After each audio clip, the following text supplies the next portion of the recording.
Hello everyone, welcome to another episode from Main Pixels. I'm Ray.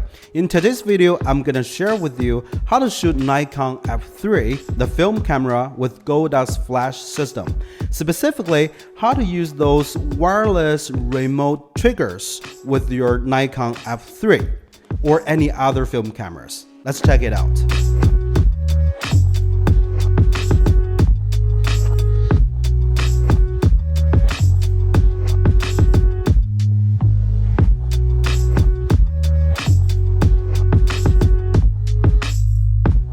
Now, let me start by introducing the gears I used for the photo shoot. The camera is obviously my beloved Nikon F3, and this is the HP version, and the lens is 50mm f1.4. And the film I shot with is the Fujicolor Xtra ISO 200. This is a really cheap film, but the colors are really good, so I use them a lot. And the flash I used is the Godox 8600 Pro, but for demo purposes, I have an 8200 here. Basically, they work the same, so you have it here. And the triggers I used are, one is the standard version, I think, the Godox X1TF. This is for Fujifilm. And this is the Pro version of the trigger, and this is also for Fujifilm. And basically they work the same, except they have different ports for you to use with your film cameras. I'll talk about it later. Okay, now we have all the gears here, and it comes to the most important question of this video. That is, how do you use those triggers with your Nikon F3 or any other film cameras? Basically, there are three ways of using flashes with Nikon F3. The first one is to use a flash that was specifically designed for Nikon F3. If you notice, there's no hot shoe on this camera, but you can find there are three weird little pins on the left shoulder of the camera, and these are used to attach those flashes. Those flashes were very good because they supported TTL, but they're no use to me because I want to use those triggers to control the Godox flashes. So that's the first method of using flash. And the second method is quite simple because almost all the film cameras come with a PC sync port. Basically, you buy one of those. PC sync port, and what I have here is PC sync male to PC sync male.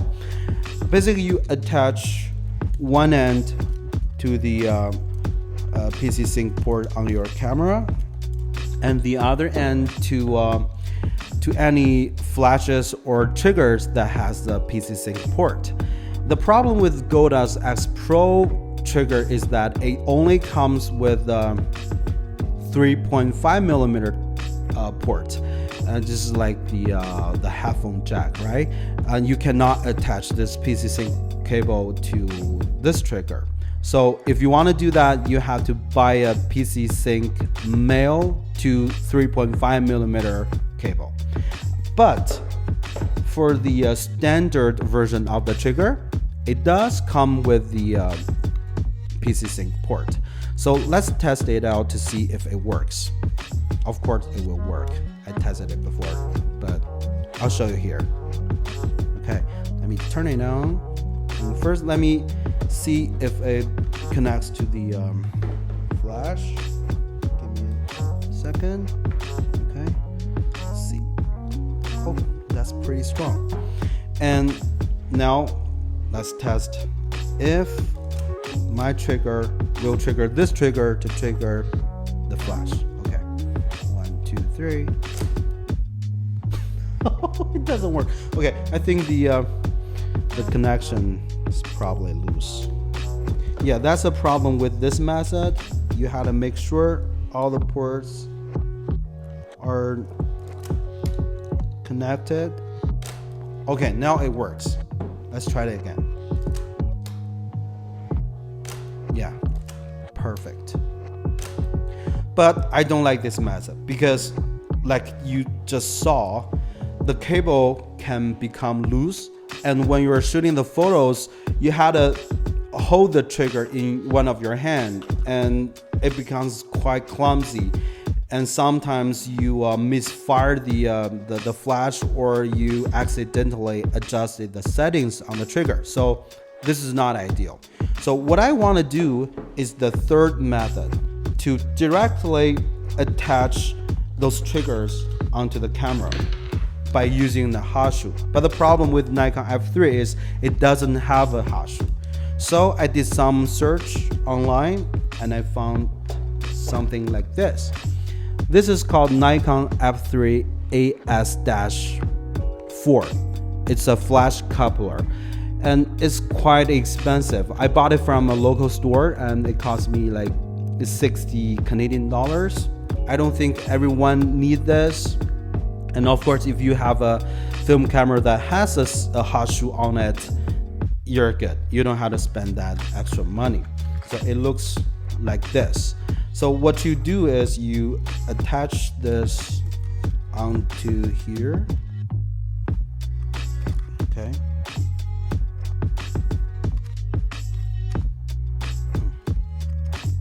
Yeah. And you turn it to lock it into place. And now you have a hot shoe with your Nikon F3. Now let's attach this onto the hot shoe. Let me turn off that trigger. It's off. Turn this on. Okay, it works. Let's fire the shutter. This actually looks really cool. Yeah, it works. Now we have a perfect solution for a Nikon F3 or any other film camera to use those Godox flash triggers to control the Godox strobes. But now there's a new question, new problem. How do you meter the light? I mean, when you are shooting continuous light or ambient light, you can use your camera inbuilt light meters. That's no problem. But when you are shooting flash, you cannot measure the flash exposure using those light meters. So what you need is something like this. It's a light meter. What I have here is a Sekonic something like Lightmeter Pro L47AD. This is quite expensive, and to be honest, I don't think it is necessary for everyone to purchase this. But if you can afford this, this is really good. And I believe you can find some cheaper ones online. And so if you don't have a light meter, what do? There's a way to cheat. You can find any other digital camera and you dial in the same settings with your Nikon F3, and you put the trigger on your digital camera and adjust the settings until you find the perfect exposure, and then you remove the trigger from your digital camera, put it back on your film camera, and then you're good to go. Okay, now we have a perfect solution here, and it's time to share with you some of the behind the scenes videos and some of the photos from the shoots. Enjoy.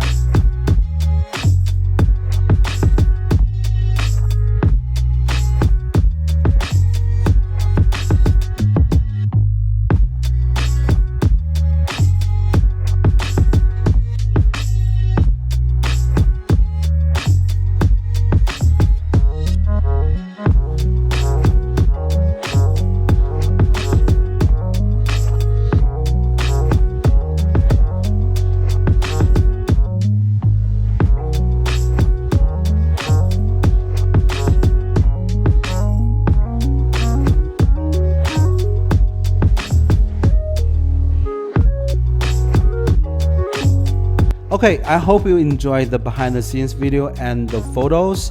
And this is pretty much everything you need to know to use your Nikon F3 or any other film cameras to control the Godox strobes using their transmitters or triggers.